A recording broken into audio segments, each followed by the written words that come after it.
Welcome back. It is Thursday, February 15th in the NBA. My two favorite picks are on the way. What's going on, everyone? It's Logan from Calling Our Shot. Yesterday, I really did want to, kind of continue the momentum from the previous day and go 3-0. But you know what? These days, I'll take the 2-1 profit. Let's talk about our record yesterday. We went 2-1. Obviously, 3-0 is better than 2-1, but 2-1, making a profit on the NBA is just how you kind of keep the line moving. We had Jason Tatum under, again, another great call from Austin on his honeymoon. He's like, we gotta fade Tatum in this spot.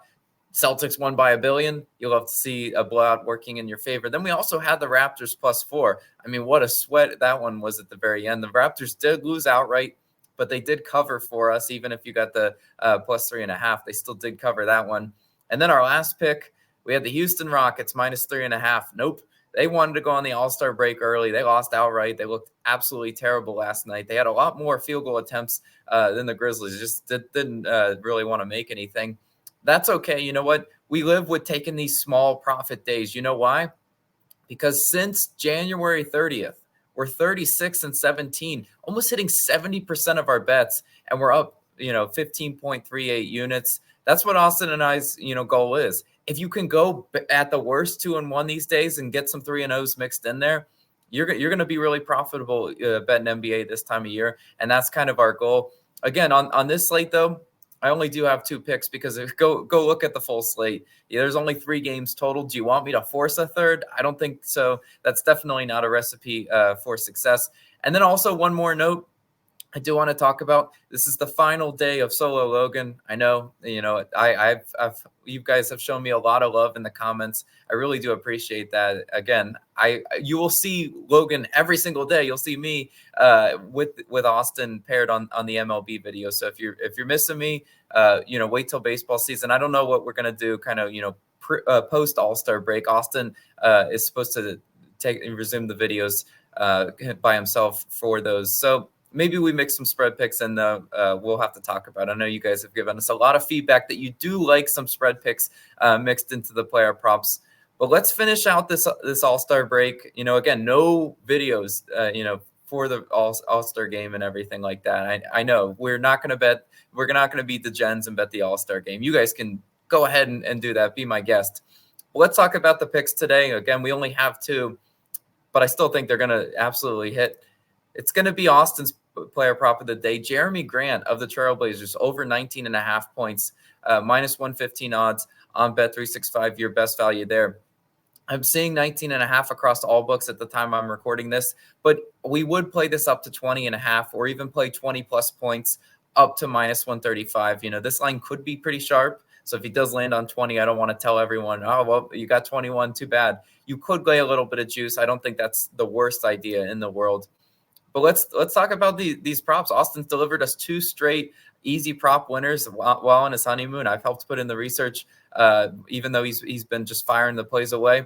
And I really do like this one as well. Jeremy and the Blazers are back up at home, face the Timberwolves in their Tuesday matchup. Jeremy sucked. 12 points on 5 for 17 shooting. That's only 29% shooting. He also didn't attempt a free throw after attempting 10+ free throws in 4 of his previous 5 games. So obviously I expect him to get to the line, get some more points today.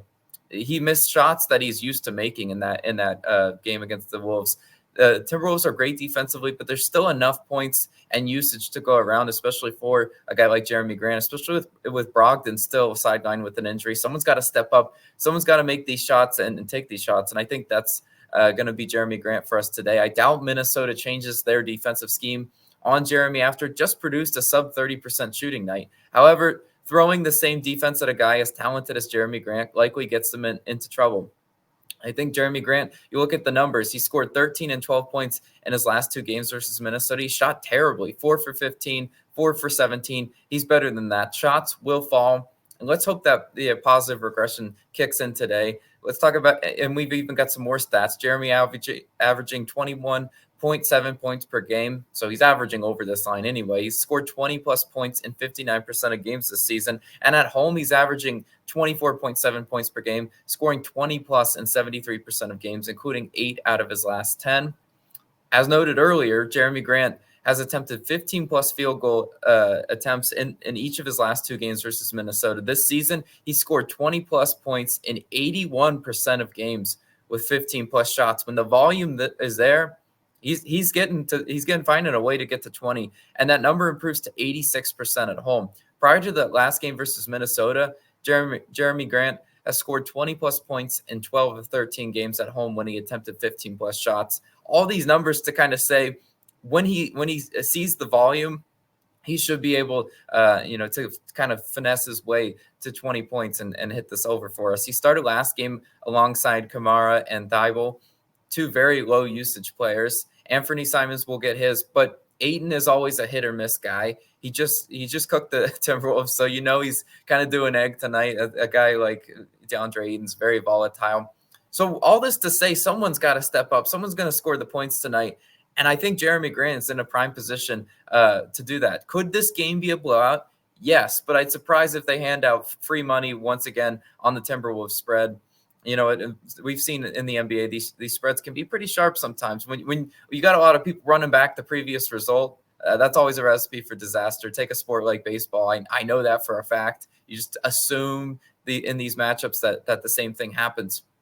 But I think this is a spot the Blazers can be competitive for a large portion of this game. If Jeremy Grant shoots close to 40 to 50% tonight, he likely easily cashes. Let's root for Jeremy Grant to deliver us another winner on Austin's props as we're going for a really good stretch on his little honeymoon.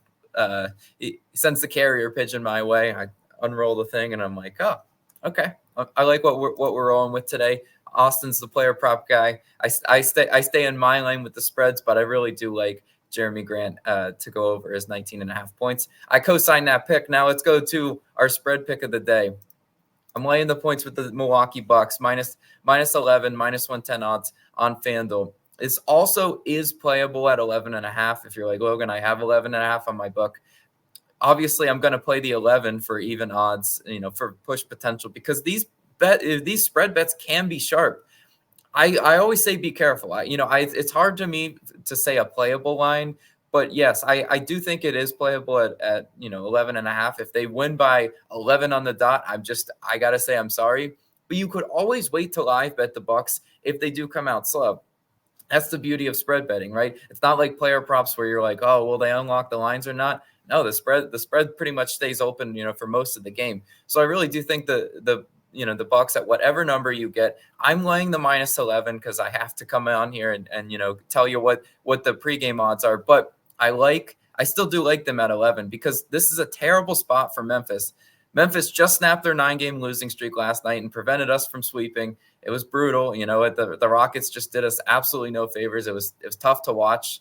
They did claw their way back, but it didn't matter because, Memphis still just, kind of put that game away. Grizzlies enter this game on the back end of a back-to-back, and I have to fade them. We've seen a lot of teams just not be able to really get up for the back-to-back. Memphis also not a profitable team at home. 10-16 against the spread at home, and they have tired legs from competing with Houston yesterday down the stretch. It's not like that game was, one-sided and the Stars got to rest. That game came down to the end of the fourth quarter, and we saw Memphis have to expend a lot of energy. They could and should be pretty tired today. The Bucks just had a day off and were blown out at home by the Heat. So I think we're looking at a spot that the Milwaukee Bucks should come in fired up. In the last game before the All-Star break, a veteran team like Milwaukee should know how to come in here and take care of business. You can't mess around with a bad team like Memphis, because Memphis, I mentioned their statistics yesterday when I was picking Houston. The stats are still the same. Memphis offense 30th in points per game, 29th in fast break points per game, 30th in points in the paint. They don't do a whole lot of anything well. Now, Memphis is supposed to get Brandon Clark back today. Does that move the needle for me? No, not really. He's not a Giannis type guy where, he's going to affect the spread. Even though Milwaukee's defense hasn't been the best this season, the Grizzlies just have trouble scoring consistently. And if you have trouble scoring consistently, I have to lay the points, even though it's a big price to pay. I have to lay the points with the road team here. Memphis defense too, 25th in opponents' 3-point percentage, while the Bucks are 9th in 3-point percentage themselves. I still think there's going to be some open looks for Milwaukee on the perimeter, and obviously they're a better shooting team than Houston, which we just backed last night.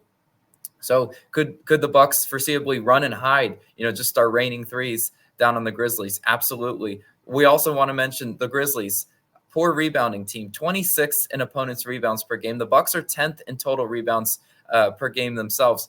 Can they dominate on the boards with a guy like Giannis or even, Brook Lopez, whatever? Bobby Portis getting in there, being the scrappy guy he is.